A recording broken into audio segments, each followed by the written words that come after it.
Welcome to DS Connect, a podcast where we incorporate student voices and teacher rationale to make sense of this increasingly complex world around us. My name is Selena. And I'm Diane. And on the panel today, we have Miss Aisha, Miss Raji, and Miss Jolene. Thank you, teachers, for joining us. My pleasure. Today, we'll explore the relevance of having traditional skills such as reading and writing alongside a world where technology is booming.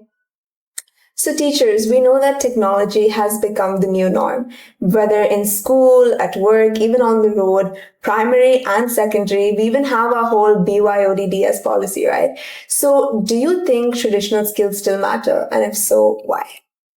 Absolutely, Selena. I believe they're not only relevant, but also indispensable. Traditional skills like reading, writing, reasoning, and discussion develop independent thinking, empathy, and creativity.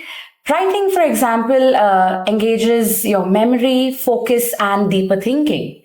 I completely agree, Ms. Jolene. Now, in early education, traditional skills such as storytelling, phonic knowledge, and any kind of touching, feeling, and learning about your environment, it generates your foundational experiences. It teaches you about the world around you. Now, when you take all of that away and you put in technology at such a young age, what you're actually doing is taking away the essential skills of reasoning and understanding. I would also add on to that. When you're looking at scientific thinking, it's actually built on questioning and you have experimentation. So AI can simulate the data. It can also help you understand the complex data sets that is there, but you cannot replace the thinking capacity of the students or even which we learn through trial and error. Absolutely. Absolutely. It's important to know the distinction when to use e-learning methods and also face-to-face. And like you all correctly mentioned, AI, that's such a big and booming thing which is happening right now. Exactly. You know, my own keyboard, it has its own button. I just need to click it for an AI chat to come out. That's how incorporated it is right now. Yeah, it's like they really want us to use AI everywhere. Exactly. So teachers, what are your thoughts on AI and how we can incorporate it in learning? Now, what we need to understand here is that AI can actually personalize learning for you. It can help you with student progress. It can provide access to just about everything around you, form global perspective. It gives you all the tools that you require to take your learning forward. But the understanding, now that's something that you got to do yourself. You still need to think, question, and decide what's applicable to you while you're forming your worldviews. Exactly. AI can be an assistant, but it should not be an authority. Traditional skills like reading, writing, discussion, and reasoning help you spot ideas, compare opinions, and even form your own perspective. So, although AI can help you work faster, it's only your mind that can make things more meaningful.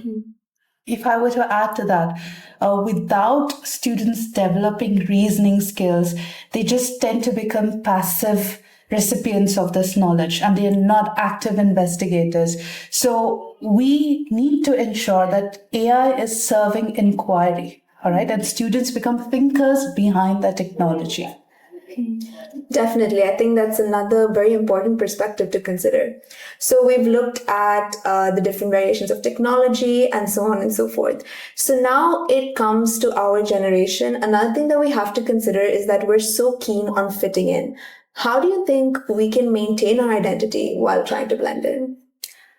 As we grow, life is just becoming different, right? There's always this pressure, be it at your age or even at adult age, that you need to fit in, you want to fit in. You feel that we have to please peers everywhere. So the whole point over here is that just like we're not going to be dependent on AI to redirect our thinking, in the same way we cannot let the world decide who we are. We can't let them define who we are. At the end of the day, it's our individuality, and that's the main thing that we have to stick to. Traditional skills open your mind to new perspectives, and at the same time, it helps you realize that there are multiple ways to live and think. Reflection upon these ideas help you shape your beliefs and even form your own opinions. It helps you decide who you want to become. AI can help you refine the way you put your thoughts across to an audience. That's true. Regardless of age and skill, no matter what you're trying to do, whether you're reading, whether you're trying to write a college essay at your age, or even discovering who you are just on a deeper level, AI can only assist. Technology is there to help and take you further. But what you do with that information and how you process it, it's still you. And that's what makes you, isn't it? So the key here is to use the technology wisely. Don't let it replace you. Let it just be a tool that helps you put your voice further, make it more audible, and make it clearer. And like you said, Ms. Raji, I think that's the main takeaway from this message, that AI can only give us that forward step, but to really connect with your audience, I think that human touch really needs to be there. Definitely. We hope that you guys have also had a chance to reflect on the different ways to harness technology. I know I myself have learned a lot, and thank you, teachers, for your own perspectives. Thank you for joining us on DS Connect, and we'll see you next time.